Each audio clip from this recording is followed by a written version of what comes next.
Bueno, muy buenas noches. Estamos en la sala Alexander, Solórzano, Carlos, Iván, Jaya, José, Mariana, Miguel, Roberto, Rocío y Ronald.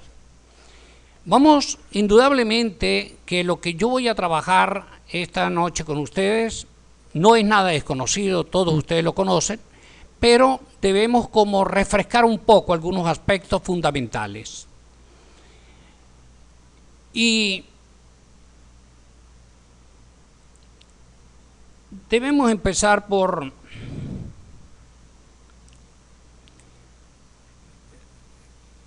la teoría del conocimiento. La teoría del conocimiento, como sabemos, es la rama, o sea, está apoyado en la gnoseología. Y sabemos que la gnoseología es la rama de la filosofía que estudia el conocimiento. El conocimiento, pues, tiene una serie de, o tiene algunos elementos, ¿no? Como por ejemplo, los sujetos que vienen a ser las personas, las cosas que vienen a ser los objetos, y las representaciones. ¿Y qué vienen a ser las representaciones? Pues bueno, el reflejo de las cosas en la conciencia de las personas. Ahora tenemos que ver o recordar, no tanto como recordar, refrescar las características básicas del conocimiento. Todo conocimiento, pues, es objetivo. Esto significa que el conocimiento no son opiniones, como por ejemplo, no es conocimiento decir que los mangos son dulces, que el día de hoy fue hermoso, que la estadística es aburrida, pero sí constituyen conocimiento. Los siguientes ejemplos: los mangos son frutas, hoy es lunes. La estadística es un conjunto de métodos que permite analizar datos cuantitativos. Como se puede observar, el hecho de que hoy sea lunes no depende del gusto de ustedes ni del gusto mío.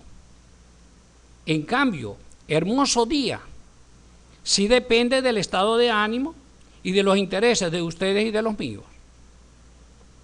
Si hoy es lunes, lo es en Ecuador, lo es en Colombia, lo es en Perú, lo es en Bolivia, lo es en Venezuela. Por lo tanto, tenemos que entender y aceptar que el conocimiento es universal, es aceptado por todos. Y por tanto, el conocimiento no puede ser contradictorio.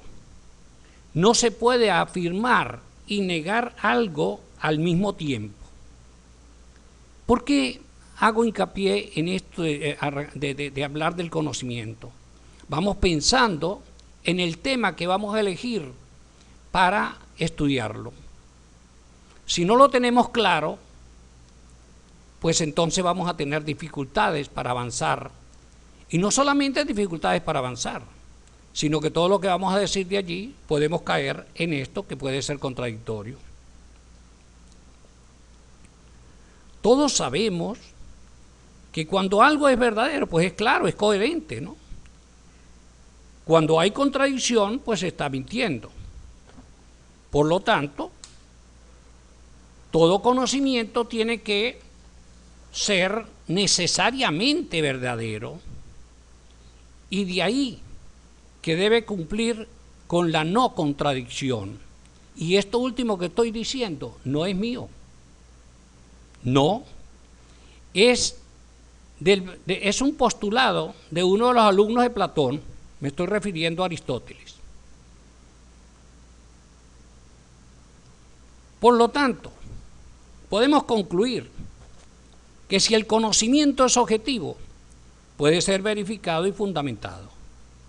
Se debe tratar de algo cultural o de una prueba racional.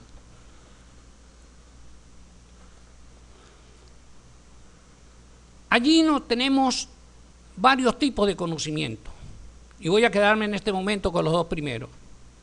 El a priori, y el a posteriori. Veamos el primero. El conocimiento a priori es eminentemente racional. No se requiere de la experiencia. Por ejemplo, saber que 3 más 3 es 6, que 2 más 2 es 4. Es un conocimiento a priori, porque ni ustedes ni yo necesitamos ver algo para saber que 2 más 2 es 4. Que ustedes y yo sepamos cómo es la figura de un triángulo, no tenemos que buscarla para verla. Es algo completamente racional. El conocimiento a posteriori sí utiliza los sentidos, requiere de la experiencia. Por ejemplo, saber que un computador es de color negro y que el mango es dulce, requiere de verificar a través de la observación y del sentido del gusto, respectivamente, si nos referimos al computador y al mango. Saber si hace calor o hace frío es la percepción del momento.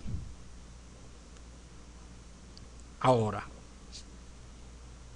si vemos el conocimiento, o sea, lo vemos dentro de la clasificación de los objetos, pues nosotros sabemos que hay objetos que son simples, como por ejemplo, el color del computador, y permíteme que repita el ejemplo, el color de la pizarra en el aula virtual o en el aula real.